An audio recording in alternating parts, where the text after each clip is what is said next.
Salut à tous et bienvenue sur Hype. On continue d'observer les divisions de la Ligue nationale et après la division Nord et la division Ouest, on va s'attarder à la division centrale. Une division un petit peu plus faible sur le papier que les autres. Et pour bien analyser cette division, je vais avoir le plaisir, comme d'habitude, d'être accompagné de Romain Delbello et de Stéphane Tour. Romain, comment ça va? Ça va très bien, très, très content de parler de NHL. C'est bon signe, ça veut dire que voilà, ça reprend, c'est repris, c'est que du bonheur. Et toi, Stéphane, toujours souriant? Ouais, presque, ouais, difficilement. Mais oui, si. En tout cas, bonsoir à toutes et à tous. Merci encore une fois de nous inviter, Charles, et bonsoir à Romain, qui est toujours tout là-bas. Il faut le rappeler quand même la chance qu'il a, parce que là, nous, on est quand même sous la pluie en France, et voilà. Et je crois il y a beaucoup de lumière sur ta gauche, la droite pour nous, bien évidemment, et je crois que c'est le soleil, contrairement à ce qu'il y a derrière moi, qui ne sont que des lampes allumées. Donc voilà. Mais bon, on fait avec. Hein.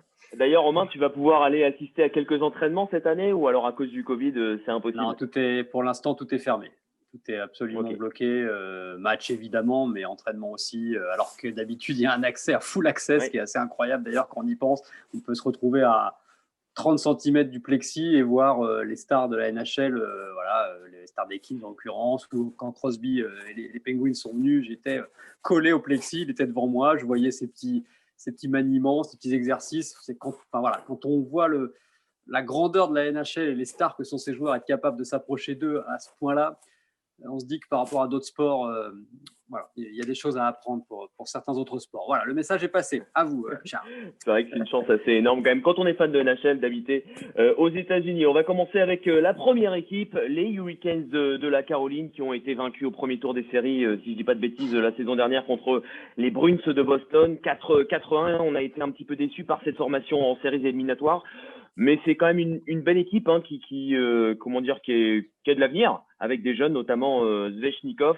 Et au niveau du recrutement, il y a Justin Williams qui a pris sa retraite, Joel Edmundson qui est parti au Canadien de Montréal, Sami Vatanen qui s'en est allé du côté des Devils du New Jersey, ouais, je crois bien. Et donc voilà, pas mal de changements quand même dans cette équipe, surtout à l'arrière. Qu'est-ce que vous en pensez de ces changements, Romain? C'est une équipe qu'on a envie de voir évoluer, qui nous avait agréablement surpris il y a 2 ans, on s'en souvient en play-off, qui avait créé beaucoup de buzz, qui a continué un tout petit peu sur sa lancée l'an dernier, mais comme tu l'as dit, Charles, qui s'est fait sortir rapidement en play-off. Ce qu'on a envie de voir dans cette équipe, c'est la progression toujours de Sébastien Aho, qui est vraiment un superbe joueur qu'on avait vu arriver jeune et qu'on voit évoluer, et qui a vraiment passé un cap là, depuis 1 an. Vraiment, c'est le faiseur de jeu, c'est la pierre angulaire de cette équipe des Hurricanes. Et puis, c'est un plaisir de le voir jouer. Ça fait partie de ces joueurs qui sont agréables à regarder. Donc, AO, avec, comme tu l'as dit aussi, Chefnikov, qui est un petit peu la fantaisie, la petite perle de cette équipe. Donc, il y a du potentiel, il y a du talent. Et puis, Stéphane va pouvoir nous en parler peut-être. Et c'est vrai que le duel de gardiens entre Mrazek et Reimer va être intéressant parce que là, on est dans cette configuration dont parle Stéphane régulièrement, c'est-à-dire deux gardiens à niveau égal, en tout cas a priori, et donc des choix pour un coach qui finalement ne deviennent plus trop des choix puisqu'on est dans la gestion maintenant, Stéphane. Je pense qu'au niveau de l'Hurricanes, on est dans cette situation-là. Hein. Oui, moi je continuerai sur ce que j'ai dit lors de la dernière émission. Oui, les gardiens, voilà, je pense qu'on jouera plus avec 2 gardiens vu l'intensité, même si c'est un calendrier court de 56 matchs, c'est dans un délai aussi court qu'à d'habitude, même plus court. Donc voilà, on aura. Et ça fait une belle paire de gardiens, ça c'est sûr. Et puis ce qui est bien dans cette équipe quand même de Carolina, c'est qu'elle n'a pas beaucoup bougé non plus. Hein. C'est qu'on est assez content globalement de ce qui se passe. Bon, il y a l'arrêt du joueur mythique qui est Justin Williams. Mais enfin, c'est sa deuxième retraite. Hein. Oui, sa deuxième retraite, donc voilà. Mais, en un an. C'est vrai. Bon, trois défenseurs qui partent quand même, ça c'est beaucoup. Mais bon, on a fait venir Joachim Ryan. Enfin voilà, moi je trouve que c'est une équipe qui est pas mal. Et puis c'est un travailleur. Derrière le coach, ça lâche pas grand-chose. Bah oui. On a une équipe qui peut faire des choses. Moi, ça fait partie des équipes pour moi qui peuvent aller en play-off, très clairement. Justement, Stéphane, vraie identité d'équipe avec notamment Rob Brindamour. Tu viens d'en parler. C'est un coach qui a du caractère, qui a du charisme. Et il a vraiment donné une identité à cette équipe. Ah oui, très clairement. Enfin, c'est une équipe qui avait quand même déjà connu une finale il y a, je ne sais plus, 15 ans, non, 10 ans. Ouais, ça commence à dater quand même. Qui a gagné, hein, qui a gagné avec Brindamour. Hein. Faut y aller, oui, il faut y aller. Donc, il a connu une finale perdue, une finale gagnée, pardon. Oui, les deux. Donc, c'est une équipe qui a eu cette période après un peu vide, un peu Pourtant, on a eu un super gardien, mais qui n'a jamais confirmé, d'ailleurs, cette victoire en Coupe Stanley. Puis après, on a fait pas mal de changements. C'est vrai qu'on s'est appuyé sur les mêmes joueurs. On n'osait pas trop la bouger, cette équipe. Et puis, on a reconstruit depuis 5-6 ans. Et on voit que ça fonctionne. Et puis, le système Brin d'Amour, il est là avec un joueur qui est vraiment de cette équipe. Enfin, voilà. Et non, moi, j'aime bien ce type de composition et ce type d'équipe où il y a vraiment un groupe. Voilà. Parce que ça manque un peu de spectateurs en Caroline. Mais en tout cas, c'est bien construit. On sent un groupe qui est bien. Quand on regardait les matchs, c'est une équipe où tu sens que ça ne se tire pas dans les pattes. Et qui est un groupe solide et emmené par un mec charismatique et qui transmet bien son amour du jeu. Et voilà, on le sent vivre sur le banc sans déborder comme certains. Donc non, moi ça fait partie. Voilà, j'aime bien cette équipe. Voilà. Tu as raison de souligner, Stéphane, parce que c'est vrai que les Hurricanes, c'est pas une franchise qui nous fait beaucoup rêver en soi, même quand ils avaient été champions en 2006, si je me souviens bien, oui. Avec Brin d'Amour comme capitaine. Bon, voilà, ça fait pas partie de ces champions qui nous ont laissé un souvenir impérissable, enfin pas à moi en tout cas, sauf que la finale était sur Canal et que tu l'as commenté à l'époque, donc là, évidemment on se souvient de tout ça, c'est des grands moments qu'on n'oubliera jamais, mais en soi c'est vrai que la franchise voilà, et oui, nous a jamais Romain trop, a été aussi à 30 cm de moi plusieurs fois. Ah oui. Mais par contre, depuis quelques années, c'est vrai, et quand même Brin d'Amour a son mot à dire là-dessus, avec un aussi joli nom de famille, remarque, c'est normal. Il a apporté vraiment quelque chose. Alors, il est moins poète que son nom ne le suggère, mais c'est une équipe qui effectivement, qui est intéressante, qui a créé en plus un buzz autour d'elle avec des célébrations, qui s'est fait aimer malgré un contexte difficile, parce que voilà, Carolina, c'est pas le Canada, c'est pas les traditionnelles équipes de NHL. Donc voilà, il y a du potentiel et il y a une franchise assez intéressante à suivre. On en reviendra à la fin de l'émission, hein, si jamais cette équipe, pour vous, pour moi, se qualifiera ou nous en séries éliminatoires, mais normalement, il ne devrait pas y avoir grande surprise au niveau de vos réponses. On va passer à la franchise suivante, celle des Blackhawks de Chicago, qui va avoir un gros problème cette saison. C'est qu'il va manquer clairement de profondeur au centre, puisque Kirby Dach s'est blessé pour 4-5 mois. Jonathan Toews a pris du recul sur sa carrière, il s'estime pas en forme, n'a pas envie de revenir tout de suite pour pas pénaliser ses coéquipiers. Il agit en tant que vrai capitaine du coup. Eh bien, on va se retrouver avec un petit problème au niveau du centre. Il y aura Dylan Strome qui vient de signer, heureusement pour cette franchise, une prolongation. Mais voilà, on vient de prendre en tout cas une grosse décision du côté du back-office des Blackhawks de Chicago, c'est qu'on a décidé de passer en mode reconstruction. C'est-à-dire qu'il ne faut pas espérer grand-chose des Blackhawks cette saison, messieurs. Ouais, le retrait, on ne sait pas trop d'ailleurs ce qui lui arrive. Voilà, il a décidé, comme souvent, la blessure, on ne sait pas trop, est mystérieuse, mais là, ça a l'air assez profond. Donc évidemment, quand le capitaine emblématique, Mr. Sirius, n'est pas là, on peut se poser des questions sur cette équipe qui pourtant a du talent. Voilà, avec Kane déjà, on peut aller loin. Mais oui, on est en reconstruction chez les Blackhawks. Le coach a été prolongé là, il y a quelques jours de 2 ans, et c'est un très très jeune coach qui succédait à Kenville, donc c'est quand même Jeremy sacré travail. Voilà, effectivement. Moi, je pensais qu'il ne tiendrait pas, pas longtemps. Franchement, je suis étonné qu'il soit encore là. Après, il faut voir ce qu'il a comme matériel. Effectivement, il faut qu'il fasse avec. Donc, c'est bien qu'il lui laisse un petit peu de temps pour construire quelque chose. Mais effectivement, c'est pas évident. Dash, en plus, est blessé aussi. Donc, bon, c'est… Oui, là, pour les Blackhawks, ils ont tellement gagné au début des années 2010. C'est clair que la transition, là, elle est compliquée. Et j'imagine pour les fans des Blackhawks aussi, Charles, j'imagine.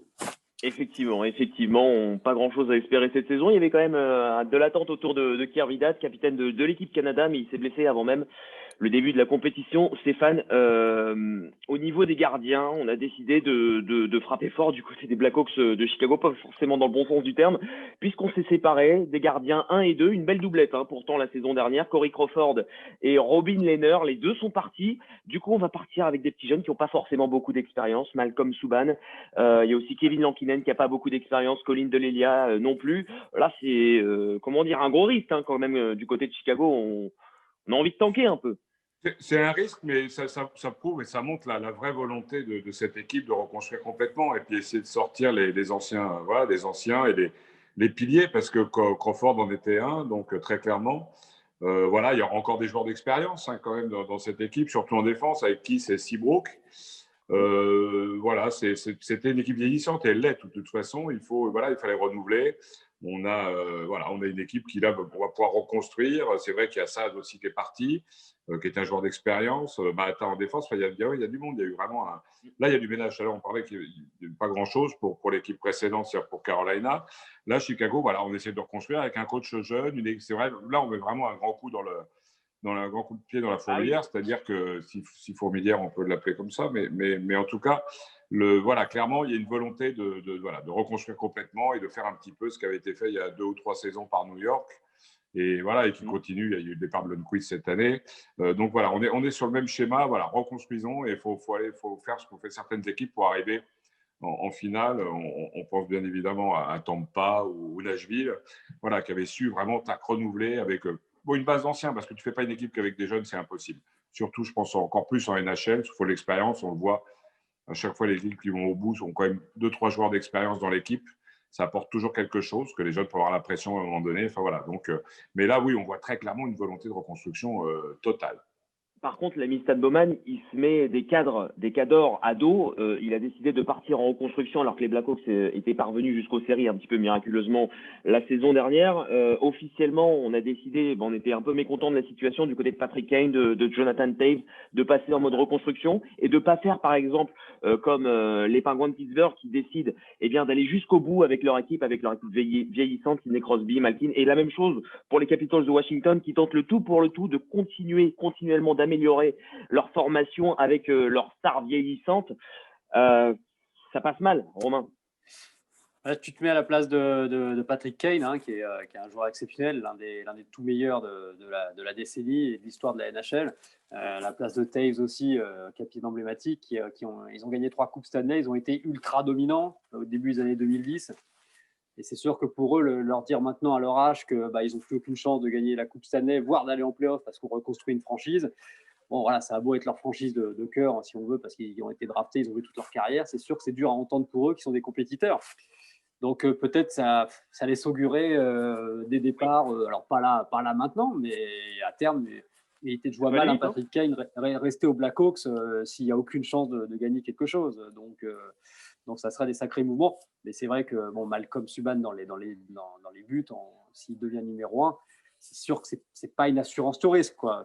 Pour lui, c'est quand même une grosse opportunité qu'il va falloir saisir. Mais oui, moi, je pense qu'il peut le faire. Il peut le c'est faire. Intéressant, ça sera intéressant. Oui, après, il ne faut pas oublier qu'Corey Crawford, il a joué à peine 40 matchs sur les 2 saisons. Il a pris sa retraite, Crawford. Il commençait de toute façon lui-même à sentir que c'était fini. Donc, c'est un peu raide, on en reviendra tout à l'heure. Il traînait de gros problèmes de commotion cérébrale depuis quelques années. On va suivre cette équipe des Blackhawks. Dans un avenir proche, il devrait y avoir de gros changements. C'est fort probable. Ouais. Ils iront pas trop vite, on pourra les suivre rapidement, a priori. Effectivement. Ça devrait aller. On va passer à une franchise là qui n'a pas de problème de gardien. Korpisalo et Elvis Merzlikins qui ont vraiment brillé durant les séries éliminatoires de la saison dernière. Une équipe qui a une vraie identité de jeu aussi, qui marche autour de leur coach John Tortorella, un coach emblématique, Stéphane.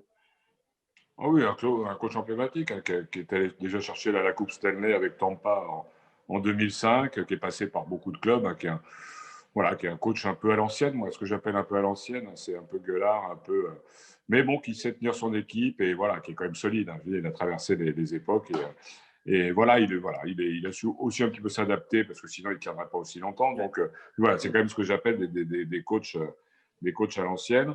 Et qui tient, encore une fois, je me répète, ses joueurs. Et puis, je regardais la composition de l'équipe en même temps. Non, pareil, on a quand même plus de départs que dans certaines équipes, surtout en défense, 2 défenseurs, 2 avants. Voilà, on a bien sûr le plaisir de retrouver Alexandre Texier.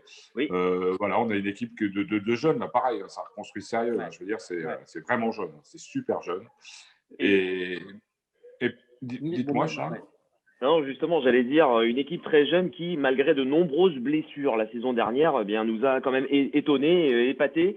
Romain, s'ils n'ont pas de blessures cette année, ça devrait être solide. Encore une fois, on voit qu'ils ont fait un changement quand même qui est assez significatif. Josh Anderson remplacé par Max Domi, un attaquant vraiment bon offensivement, défensivement. Josh Anderson, Max Domi, c'est vraiment pour apporter quelque chose de plus offensivement. C'est peut-être ce qui leur manquait.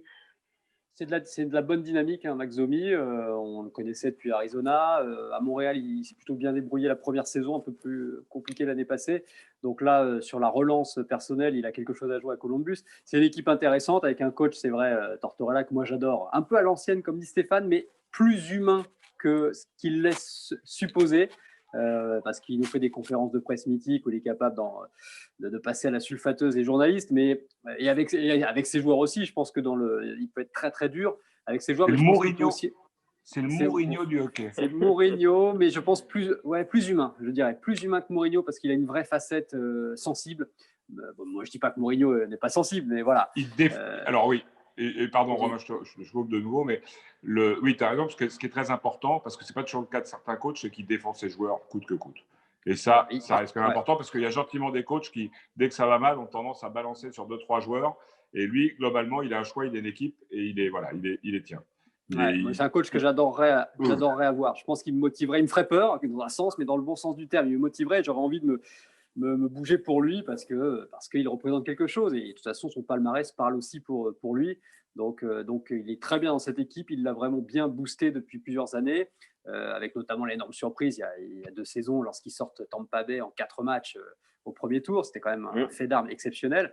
Et l'une des grandes questions pour Columbus, c'est Pierre-Luc Dubois qui était quand même qui est dans les papiers d'éventuels transferts. Enfin, je serais assez étonné quand même parce que c'est quand même le Rangers de New York notamment. Ouais, c'est leur joueur de franchise là. Enfin, c'est un joueur qu'il faut absolument garder, surtout pour Alexandre Texier, notre Français, parce qu'il est sur la même ligne, donc c'est quand même plus avantageux pour lui. Et puis ils s'entendent bien en dehors de la glace. Ah, ils sont très copains. Voilà, en plus, oui, les francophones. Ah oui, les 2 francophones. Oui, mais ça compte. Donc ça compte, voilà. Donc là, c'est quand même un dossier à suivre parce que c'est plus la même équipe s'il n'y a plus Pierre-Luc Dubois. Ninkwi s'est blessé toute l'année. Hein. Ça, c'est quand même embêtant parce que c'est un joueur d'expérience intéressant.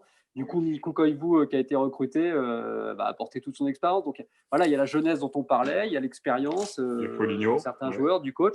Voilà, donc c'est encore une équipe intéressante et séduisante à suivre.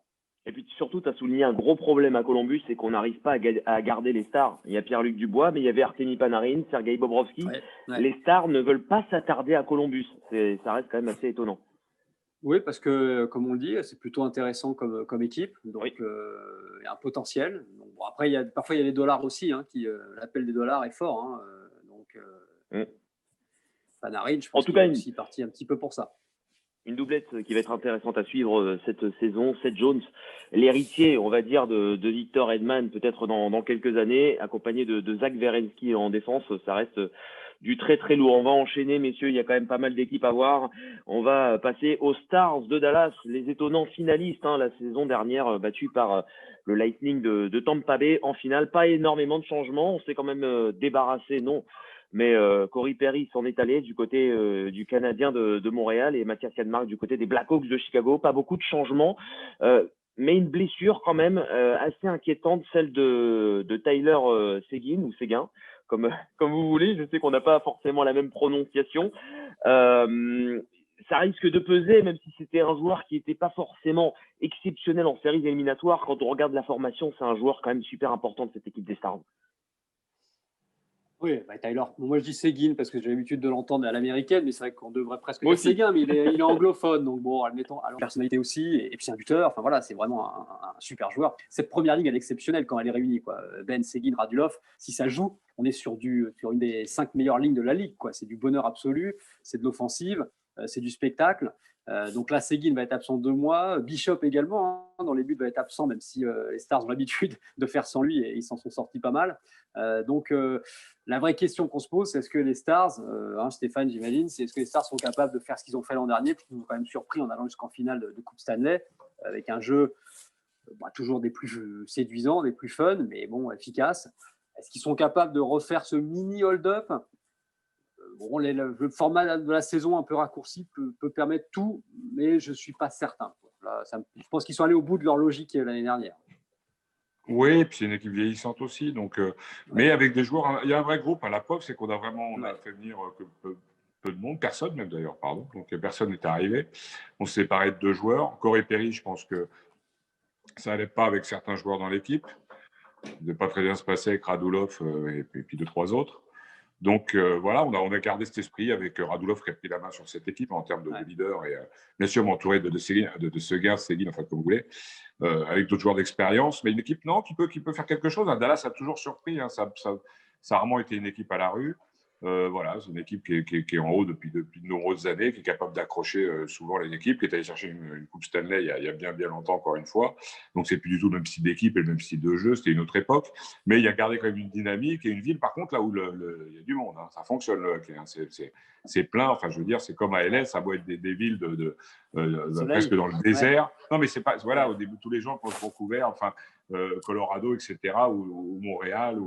Non, le hockey, maintenant, il est définitivement dans les plaines et en plein soleil, hein, que ce soit Tampa ou Los Angeles ou encore une fois Dallas, où il fait plus souvent 40 que 0. Mais du coup, il y a aussi, il y a une ville qui vit pour son club et du coup, ça compte aussi. C'est-à-dire que c'est pas, vous n'êtes pas isolé comme dans certains clubs. Et voilà, puis pour en revenir sur la force de l'équipe, il y a quand même des beaux noms. Quoi. Moi, il y a des noms qui me font vraiment rêver. Il y a des beaux noms. Mais on a quand même senti l'an dernier qu'ils étaient sur un maximum d'efficacité. Ils ont optimisé leur potentiel l'an passé. Quoi. Bon, ils battent Colorado en 7 matchs en prolongation avec Kiviranta qui sort un triple incroyable. Mais voilà, ils ne l'ont pas volé. Hein.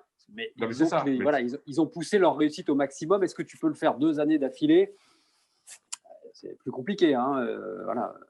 Les miracles, entre guillemets, par définition, n'arrivent pas 2 fois. Voilà. Et puis c'est une équipe vieillissante, en plus de ça. Voilà. Oui. Miracle est un mot un peu fort, mais clairement, on est quand même d'accord pour dire qu'on ne s'attendait pas à les voir aller aussi loin. Et c'était à leur avantage. Et la prochaine fois, ce genre, quand vous gagnez comme ça ne peut pas marcher à tous les coups, ça c'est certain. Là, c'est passé à plusieurs reprises. Voilà, on va dire que les muses du hockey étaient de leur côté. Et c'est passé, voilà. Mais après, avec l'expérience, et c'est ça aussi, c'est-à-dire que les joueurs qui sont dans cette équipe, il faut aller chercher le 7e match, les buts, tout ça, la pression dont on parlait tout à l'heure. Ça compte aussi. Et ces joueurs-là, en face, ils peuvent mettre une pression à une équipe plus jeune. Et voilà, c'est le mec, on ne peur de rien. Puis il y a des vrais solides, des vrais guerriers. Hein. C'est une équipe de guerriers quand même. Hein. C'était à l'image de Roussel quand il y était. Ça gratte, quoi. Je veux dire, ça lâche rien. C'est une équipe de bosseurs. Quand tu es sur la glace, là, tu sais que tu dois lever la tête. Tu n'as pas envie de jouer contre non, mais tu n'es pas là de dire quand est-ce que je vais me faire un petit selfie. Hein. Tu es mieux de regarder en permanence ce qui se passe et ce qui va t'arriver sur la gueule. Donc, non, j'espère que Charles m'entend parce qu'il ne m'entendait pas tout à l'heure. Là, c'est bon. Il avait des petits soucis. J'entends très bien. C'est bon, j'entends. Ce qui est étonnant pour Dallas, c'est qu'en fait, ils ont été très, très loin, quasiment le plus loin possible, alors que Ben et Radulov n'ont pas été exceptionnels. Donc, on imagine s'ils étaient vraiment à leur niveau, ce qui pourrait aller gratter. Donc, effectivement, il y a encore un potentiel. Voilà, je me demande juste s'ils sont capables d'aller faire 2 fois le même parcours. Bon, on verra bien. On leur souhaite en tout cas, parce que c'est une franchise sympa à suivre, quoi. Oui, ça c'est une certitude. On va enchaîner, messieurs, avec les Panthers de Floride. Énormément de changements dans cette formation, même depuis quelques saisons, notamment devant les filets. La saison dernière, on a fait venir la star des Blue Jackets de Columbus, Sergei Bobrovsky. Il y a quand même des gros noms qui sont partis. Mike Hoffman, parti du côté des Blues de Saint-Louis. Evgeny Dadonov du côté des Sénateurs de Ottawa. Mais voilà, on a fait venir quand même des joueurs, mais plus des joueurs de 3, 4e trio. Là aussi, c'est… Voilà. Je ne sais pas si tu auras le slide qui va passer, Charles, si tu arrives à changer les slides, parce que là, on est bloqué sur Dallas. Mais, vous ne voyez pas? Nous, on est bloqué sur Dallas. Enfin, moi, en tout cas, je suis bloqué sur Dallas. Donc, je ne sais pas ce que les gens voient. Moi aussi. Ça va être simple, je vais lancer un nouveau partage. Ouais. Alors, en termes de recrutement, tu as quand même Duclair qui a signé. Donc, c'est un joueur avec un potentiel. Alors que je vois qu'on va récupérer probablement les compos. Donc, quand il y a Duclair, qui est un joueur avec un potentiel, qui a besoin, très bien, voilà, d'un bon environnement pour s'exprimer, c'est un bon recrutement. Oui. Hornquist, c'est un excellent recrutement. Tu parles de 3e trio. Hornquist, ça va jouer sur l'une des 2 premières lignes. Hein. On a vu avec plutôt jeune, hein, l'ami. Ouais, oui, d'accord. C'est vrai, tu as raison. C'est plus celui d'il y a 3-4 ans qui a vraiment porté l'équipe des Penguins. Voilà. Mais c'est un monstre, comme dit Stéphane. Donc, non, moi, en quiz, j'en veux bien tous les jours. Goudas en défense, c'est pas pareil. Là, pareil, pas de selfie. Hein. Quand tu es contre Goudas, tu fais pas ton selfie sur la patinoire parce que sinon, tu te retrouves à l'hôpital. Donc, et puis le talent devant, Huberdeau, Barkov. Et puis sur le banc, Kenville, il n'est pas venu pour aller à la plage, hein, Joël Kenville. Ni pour acheter du terrain. Voilà, ni pour acheter du terrain. Celle-là, elle est magnifique. Il est venu avec sa moustache et son hockey et ses tactiques pour aller faire quelque chose, monter cette équipe. Et c'est une équipe clairement en grande, grande progression qui peut créer une surprise. Là, avec Bobrovski, qui en plus est capable d'emmener une équipe au bout. S'il est dans les bonnes conditions, ça peut aller très, très loin. Justement, c'est un petit peu le vétéran qui leur manquait, un Patrick Angvis, quelqu'un qui peut faire la différence. On l'a vu très agacé, très en colère d'avoir quitté les Penguins de Pittsburgh. Il avait même Oui, laissé son équipement traîner dans la rue. Incroyable, ouais, c'est vrai, c'est vrai. Ah, Des le choses qu'on Suédois est voit que parti. dans les sports américains, quoi. C'est étonnant, il s'identifie tellement au club et il est déçu d'être transféré et de pas d'avoir son mot à dire. C'est vrai que c'est incroyable de vivre ça. Et puis du côté de Alex Wennberg, on avait été quand même assez décevant hein, du côté des Blue Jackets de Columbus. On avait préféré mettre sur la liste des échanges William Karlsson au moment de l'expansion de Vegas et de conserver Wennberg. Finalement, il a déçu sur la durée. C'est un petit peu aussi une deuxième chance là pour lui. On le voit hein, dans les alignements probables, une place éventuelle sur le deuxième trio, mais après sur le 3 et 4e trio, voilà, c'est aussi des joueurs qui ont besoin de se relancer. On avait vu Brett Connolly qui avait été plutôt bon. Hein. Pareil pour Noël Acciari la saison dernière. À voir si ça va perdurer cette saison. Mais en tout cas, c'est une équipe que l'on espère voir haut enfin, cette équipe des Panthers de Floride, Stéphane. Ça fait longtemps qu'on les attend quand même. Oui, ça fait longtemps. Alors, on parlait de ville de hockey. Là, pareil, ça n'en est pas une. Hein. Quelques kilomètres plus loin, à Tampa, il y a du monde, c'est plein, mais Floride, ça joue devant personne. Hein. Donc, ça compte aussi. Est-ce qu'ils vont faire quelque chose? Je ne sais pas. Bon, c'est vrai que l'arrivée de Dornquist devant et Goudas derrière, c'est des battants, des joueurs qui peuvent emmener les plus jeunes. Bon, il y a eu Bordeaux, Barkov. Moi, je ne vois pas aller très, très loin. Je ne vois pas accrocher les playoffs, sincèrement. Ah ouais même si Alors, Bobrovski fait un quart. Ouais. Ah, je suis étonné, d'accord. On en Non, mais on en reparlera en fin d'émission de vos choix, messieurs. On va enchaîner à la prochaine formation. Là aussi, une équipe qui est en reconstruction, notamment au niveau de ses gardiens. On a fait venir Askarov, jeune russe à gros potentiel du côté de cette formation des prédateurs de Nashville. Et là aussi, des noms qui sont partis. Voilà, on se cherche aussi un nouveau souffle, un second souffle du côté des prédateurs de Nashville, Romain. Oui, la finale perdue contre Pittsburgh en 2016 ou 17, je ne sais plus, 16. Hein, 16. Ah, d'accord. Ou 17 peut-être, je ne sais plus. Contre Pittsburgh en tout cas. 17. C'est 17, oui. donc 17. Donc c'était San Jose en 2016. Ouais, Oui, ils ont eu du mal à digérer cette défaite parce que c'est une équipe qui avait un énorme potentiel, qui était très très bonne en saison régulière depuis longtemps et qui enfin avait réussi à percer jusqu'en finale de Coupe Stanley et qui derrière n'a pas gagné et n'a pas réussi à rebondir, malgré un beau potentiel offensif. Hein. Franchement, Philippe Forsberg, on sait ce que ça vaut. Matt Duchesne aussi, hein, quand il est dans des bonnes dispositions, quand il a envie. Voilà, Arvidsson, c'est quand même intéressant. Là, on a fait venir Brad Richardson pour son expérience, notamment en penalty killing. La vraie question, Stéphane, je pense, sera d'accord pour le dire, il est mieux placé pour en parler que nous, c'est la gestion des gardiens, quoi, puisqu'avec un Pécariné absolument mythique, mais qui est peut-être plus à son niveau, et un Saros qui pousse, et puis le gardien dont tu as parlé, Charles, qui va peut-être venir un peu bousculer tout ça.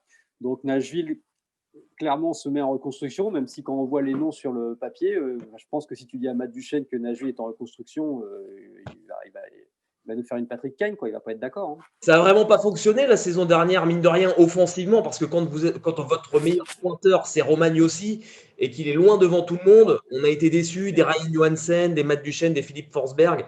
Qu'est-ce qui manque, Stéphane, parfois, pour qu'une équipe, voilà, l'alchimie prenne devant? C'est quoi? Il suffit de changer les trios, parfois? Oui, il y a un petit peu tout. C'est les trios, c'est le doute. Après, voilà, tout peut arriver sur une équipe qui est solide et peut glisser, comme ça a été le cas de Nashville. Hein. Alors qu'on n'ait pas digéré la finale, j'espère, depuis le temps un peu.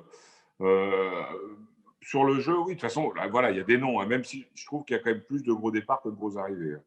Mais voilà, c'est une équipe pareille qui est en reconstruction. Hein. Quand vous avez des mouvements comme ça, c'est solide. Hein. On est proche d'un bloc complet. Donc, enfin, en tout cas, 5 joueurs. Et puis Bonino, enfin quand même voilà, il n'y aura plus de petits plateaux chauds, mais il y a Granlund, il y a Turris, c'est des joueurs qui comptent, hein, qui marquent des points, qui galopent sur la glace. Moi, ça, genre, j'aime beaucoup. Derrière Amis, Il y a Weber aussi en défense. Enfin, il y a du lourd qui est parti. On peut faire venir des joueurs. Ça se complète bien. En tout cas, voilà, l'équipe semble pas mal homogène. Et pour finir sur votre deuxième question sur les gardiens, oui, Saros a prouvé qu'il était capable de bien jouer. Pour moi, alors moi, je suis étonné parce que je n'ai jamais trouvé super fort, mais il fait des bons matchs. Il y a d'autres gardiens comme ça qui sont allés chercher les Coupes Stanley que je ne trouvais pas très forts et qui, à l'arrivée, ils le font. Et mais techniquement, quand tu les regardes, tu as l'impression qu'il y a un grand gouffre avec ses confrères. Mais peu importe, l'important, c'est de gagner. Et ces gardiens-là, il sait gagner. Quoi. Il sait. Et puis, avec un gardien comme celui qu'il a à côté, je veux dire, quand vous montez sur la glace, pareil, il faut avoir des machins du géant vert. Vous savez, les deux trucs en bas. Et donc, non, sérieusement. Les jambes. Les jambes, vous voyez bien. Oui, les deux. Voilà. Celles du géant vert, elles sont beaucoup plus grosses que les autres. C'est comme King Kong, un peu. Donc, donc, voilà, encore une fois, c'est une équipe aussi, quand on lit les noms, contrairement à d'autres, où voilà, tu te dis que ça peut piller Ellis. Moi, j'aime beaucoup Ellis, donc voilà, c'est un défenseur qui me plaît beaucoup. Comme le petit numéro 8 qui joue à Los Angeles. Là, comment s'appelle-t-il déjà? Certains Drew. Ah oui, c'est ça, Doty, voilà. Non, mais c'est des défenseurs. Alors, petits, on a l'impression qu'ils sont petits, mais ils font quand même un bon mètre 80. C'est des marmules, Doty, mais c'est juste des brutasses, c'est des bêtes. Et puis, rapides.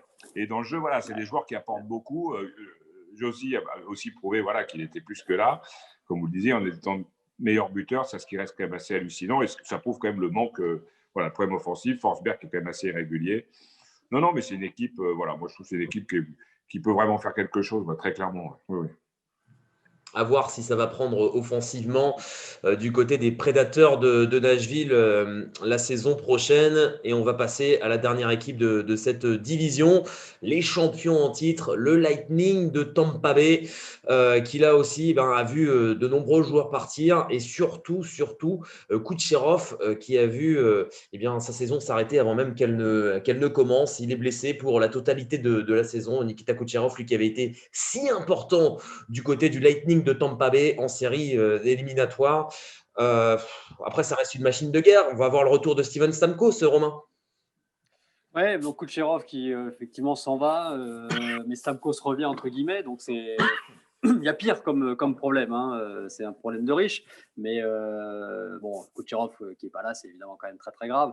Stamkos, on a vu de quoi il est capable, en finale de Coupe Stanley, il est revenu jouer sur une jambe pour 2 shifts, 3 minutes de jeu et il marque un but. Un moment mythique. Donc ça, c'était exceptionnel. Enfin voilà, ça c'est beau, quoi. C'est le sport, c'est le hockey, c'est exceptionnel. C'est un mental de dingue.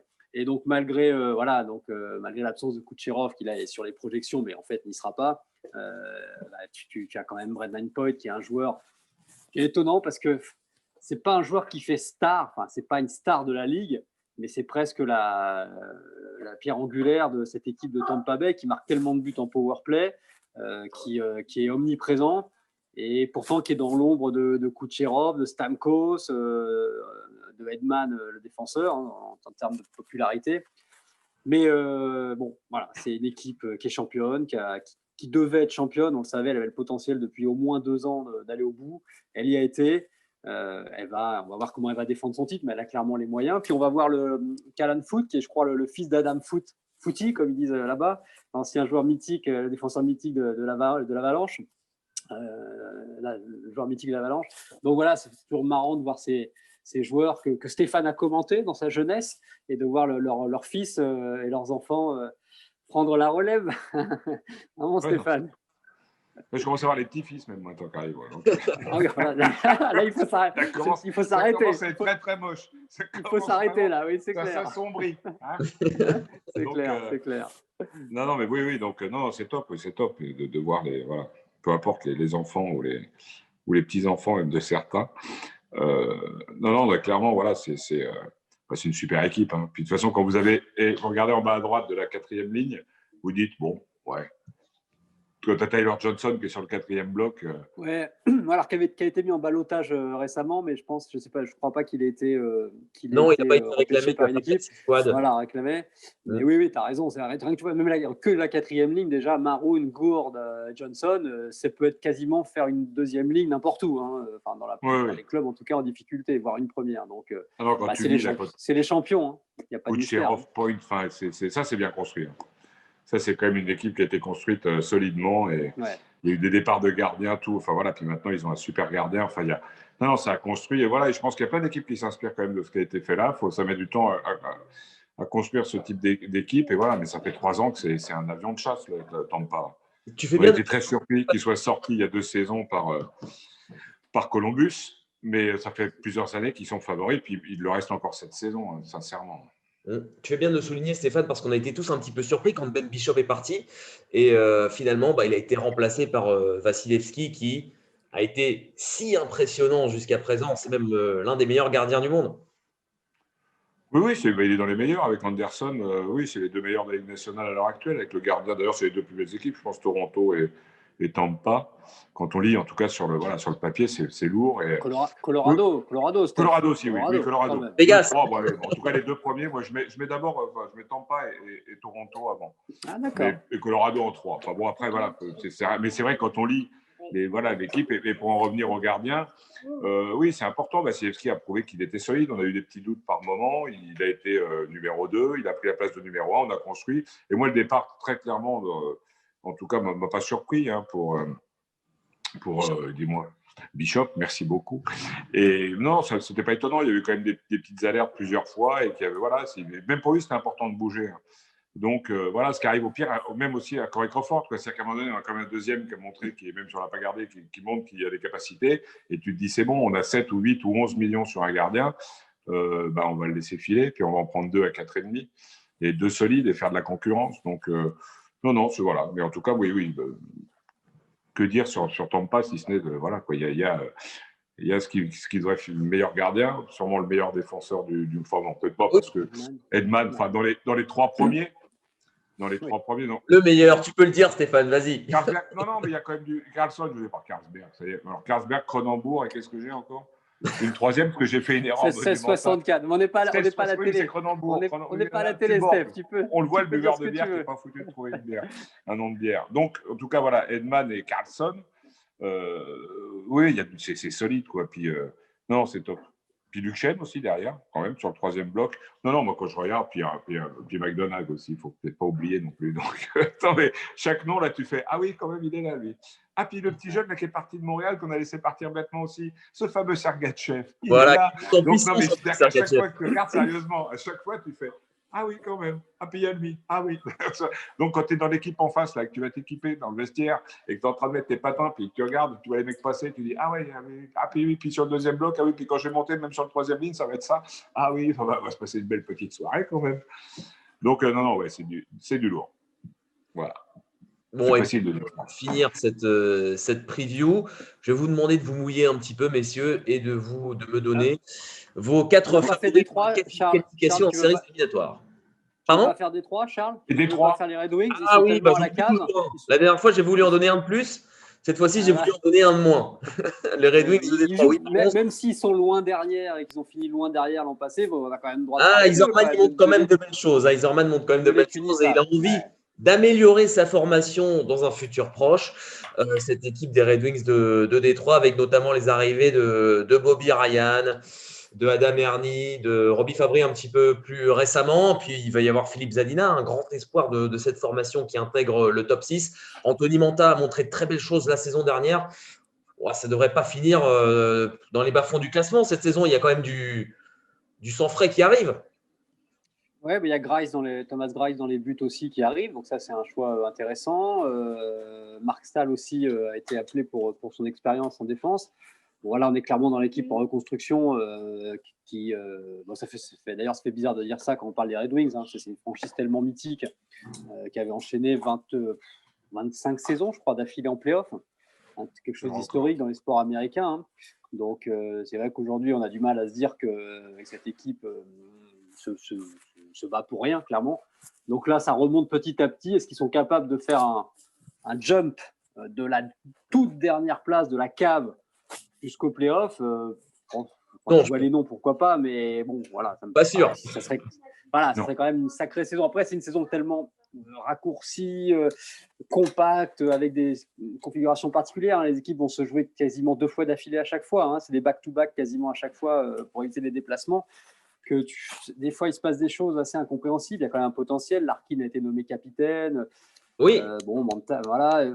On ne sait jamais. Mais bon, c'est sûr qu'ils partent de tellement loin que là, il va falloir. Les 2 premiers trios sur le papier sont intéressants. Philippe Zadina. Mais oui, c'est pour ça. Oui. C'est solide. Oui. Mais bon. Mais c'est vrai que Romain a raison, je n'avais pas pensé non plus à ça, parce qu'on avait parlé effectivement de l'intensité des matchs et du rythme pour les gardiens. Mais c'est vrai qu'il y a aussi quelque chose qui est important, c'est que sur une saison rétrécie, mais avec quand même la même intensité, faire un bon départ. On a vu des bons départs, puis des bons départs, je veux dire, de championnat, et puis ça se retourne et tout ça. Là, ceux qui vont prendre un bon départ, ils vont prendre une sérieuse option. Donc ceux qui vont faire des surprises, ils peuvent se conforter plus rapidement dans une phase de play-off. Et c'est vrai qu'on aura de toute façon des résultats sûrement surprenants cette année, des équipes qu'on n'attendait pas forcément, parce que, encore une fois, ce format, c'est une équipe solide, on le sait, sur la longueur, même si elle commence un peu à la strada, à la rue, elle va remonter, on sait qu'elle reviendra ou pas, on va à 7, 8e, mais elle ne finira pas 12e. Je veux dire, les équipes, il y a les noms, là, on sait très bien qu'à certaines, elles ne finiront pas des dernières de leur division. Mais avec cette formule-là, en jouant 9 fois les mêmes équipes, etc., parce que quand vous avez perdu 4 fois contre l'équipe, sur les 10 dernières saisons, vous avez perdu 2 fois et vous allez vous en prendre 4 quand vous venez au match. C'est plus le même truc. Donc, oui, on va voir c'est vrai que je n'avais pas pensé à cet aspect. Merci Romain. Et on va voir des drôles de. Oui, ça va changer beaucoup de choses. Donc, certaines équipes comme ça, où il y a quand même une base aussi de jeunes, où on a fait un petit peu de ménage, voilà, ça peut surprendre. Et puis, s'il y a une dynamique, c'est l'équipe, elle y va, puis elle va enquiller 7, 8, 10 matchs d'affilée qui vont leur permettre de prendre une avance qui peut être tout à coup très confortable par rapport à cette config de saison de 56 matchs. Bon, cette fois-ci, on va pouvoir y aller pour… Allez. Je signe ce que je viens de dire, parce que c'est important. Et oui, tu as raison, Stéphane. Pour la division centrale, il ne peut y en avoir que 4, comme pour toutes les autres divisions d'ailleurs. Au niveau des Hurricanes de Caroline et du Lightning de Tampa Bay, il ne devrait pas y avoir trop de surprises, même si vous venez de le souligner, les gars, il peut y en avoir évidemment dans une saison raccourcie. Romain, je te laisse te mouiller le premier. Donc, Tampa, Carolina, effectivement. Floride, après ce que j'ai dit sur Kenville et sur le potentiel de cette équipe, je vais mettre les Panthers. Et en 4e choix, ça va se jouer Columbus quand même. Je pense que, que les Blue Jackets ont largement de quoi être dans les 4 premiers. Et pas oublier Dallas, parce qu'ils sont allés en finale de conférence, en finale de Coupe Stanley. Donc, s'ils ne se qualifient pas en play-off l'année d'après, c'est quand même pas bon. Mais je vais partir sur ce quatuor. J'en ai donné 5, mais bon, voilà, vous faites comme si j'en avais donné 4. Hein. Voilà. J'ai un peu de mal à décider entre Columbus et une petite Dallas marge d'erreur. à la fin. Il faut bien, de toute façon, on sait bien qu'on n'aura pas raison sur tout, donc c'est ça aussi le jeu. Et heureusement, sinon, ça n'aurait aucun intérêt de faire des pronostics si on savait tout. Mais voilà, je pars là-dessus, donc j'attends de voir les prévisions de Maître Stéphane. Mettre 50, je vais me lever, mettre 50, c'est beaucoup plus. Tampa, moi, alors là, ça va être tellement… Enfin, voilà, c'est même pas drôle. Tampa, Dallas, Columbus et Carolina. On est proche quand même. Désolé, je crois que j'ai oublié l'équipe Chicago, mais c'est difficile de dire Chicago. Est-ce que Charles va oser Chicago? Oui.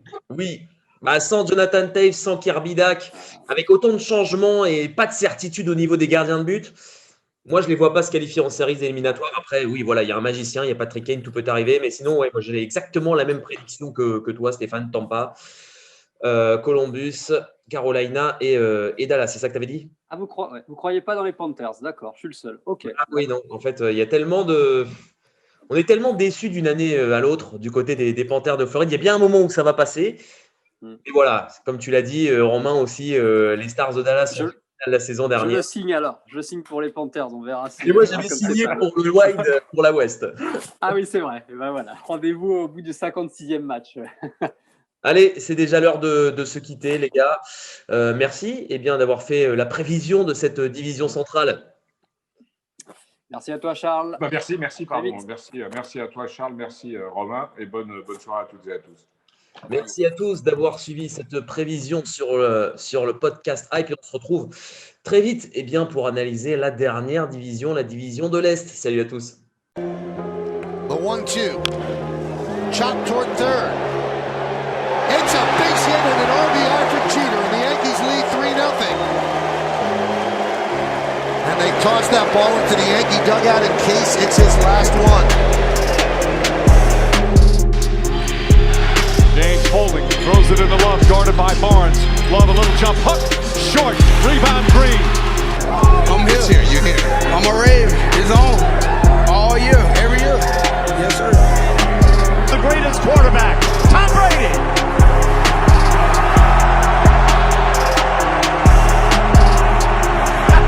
I can't hear you, what's up?